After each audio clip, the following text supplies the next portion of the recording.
Hey guys, welcome back to Quick Guide, and in this video I'm going to show you how to chat on Twitch. So without any further ado, let's dive right into this exciting video.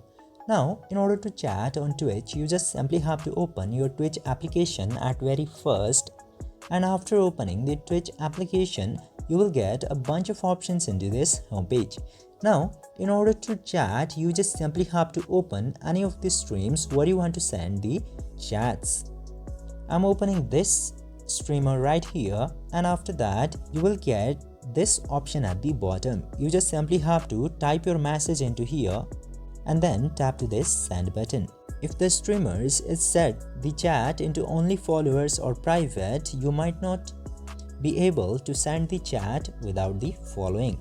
Otherwise, if this chat section is set everyone, you can send the chat very easily. I hope you understand every process into here. If yes, don't forget to like, share and subscribe to the channel to never miss another update. Thank you for watching the video.